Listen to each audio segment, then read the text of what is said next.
آرام کی تمنا میں ہی آج انسان بے آرام ہے، کیونکہ سکون کی آرزو، یہ جو سکون آرزو ہے یہی تو باعث اضطراب ہے۔ حالانکہ یہ دنیا تو ایک دریا ہے اور آخرت کنارہ ہے، کشتی تقویٰ ہے اور لوگ مسافر، پھر بھی نہ جانے ہم کیوں پریشان ہی رہنا چاہتے ہیں۔ پریشانی حالات سے نہیں، خیالات سے ہوا کرتی ہے جو ہمارے ذہن میں چلتے ہیں۔ زیادہ تر خیالات تو غلط ہی ہوتے ہیں، جس کی وجہ سے ہم پریشان رہتے ہیں اور پریشانیاں ہم بڑھاتے ہیں۔ زیادہ نیگیٹو نہ سوچا کریں، اچھا سوچا کریں۔ درخت جتنا اونچا ہوگا اس کا سایہ اتنا ہی کم ہوگا، اسی لیے اونچا بننے کے بجائے بڑا بننے کی کوشش کیا کریں۔ بڑا بھی وہ بڑا بنے جو سب سے بڑے سے ڈرتا ہو اور صرف اسی کے آگے جھکتا ہو۔ اچھی بات سوچ میں ہو تو خوشبو زبان پر ہو، اور پھول عمل میں ہو تو آئینہ بن جاتی ہیں، اور اگر آئینہ بن جائیں تو پھر اپنا چہرہ اسی میں دیکھ لیا کرو۔ لہٰذا لوگوں میں قدر نہ کرنے کا شکوہ مت کیجیے دوستو، کیونکہ جو انسان اپنے رب کو بھول سکتا ہے پھر وہ تو سب کو ہی بھلا سکتا ہے۔ وہ کیسے آپ کو یاد رکھ سکتا ہے جو انسان اپنے رب کو ہی نہیں یاد رکھ سکتا؟ صرف ایک وجہ ہے ہم میں بے اطمینانی کی، اور وہ کیا ہو سکتی ہے؟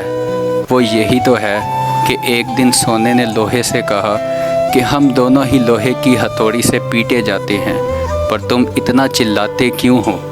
لوہے نے جواب دیا، جب اپنا اپنے آپ کو مارتا ہے تو درد زیادہ ہوا کرتا ہے۔ یاد رکھیے کہ دنیا میں 8 کام ایسے ہیں جو آسان بھی ہیں مگر مشکل بھی۔ کسی سے دوستی کرنا تو بہت آسان ہوتا ہے لیکن نبھانا مشکل ہے۔ پیار کرنا آسان ہے لیکن پانا مشکل ہے۔ بھروسہ توڑنا آسان ہے لیکن بھروسہ کرنا مشکل ہے۔ یاد کرنا آسان ہے مگر بھلانا مشکل ہے۔ جھوٹ بولنا آسان ہے، سچ سننا مشکل ہے۔ توبہ کرنا آسان ہے، گناہ چھوڑنا مشکل ہے۔ کسی کو رلانا آسان ہے، ہنسانا مشکل ہے۔ کسی کے بغیر مرنا آسان ہے لیکن جینا کسی کے بغیر مشکل ہے۔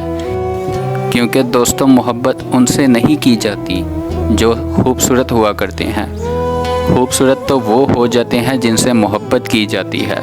بالکل اسی طرح کہ جیسے خوش نصیب وہ نہیں کہ جن کا نصیب اچھا ہو، بلکہ خوش نصیب تو وہ ہیں جو اپنے نصیب پر خوش ہوتے ہیں، لیکن جو اپنے نصیب سے خوش نہیں ہوتے وہ کسی بابا کے پاس جا کر کہتے ہیں کہ بابا نصیب تو اچھا کر دینا میرا۔ آگے سے بابا پھر خوش ہو جاتا ہے اور خوش ہو کر کیا کہتا ہے بابا، چل کوئی اب منت مانگ۔ وہ کہتے ہیں بابا مجھے پھر سے ان میرڈ کر دے، پھر سے ان میرڈ کر دے، جو میں بغیر شادی شدہ کے تھا وہی دوبارہ کر دے۔ آگے سے بابا غصہ ہو جاتے ہیں، پھر غصے سے بابا کہتا ہے ابے منت مانگ، جنت نہ مانگ۔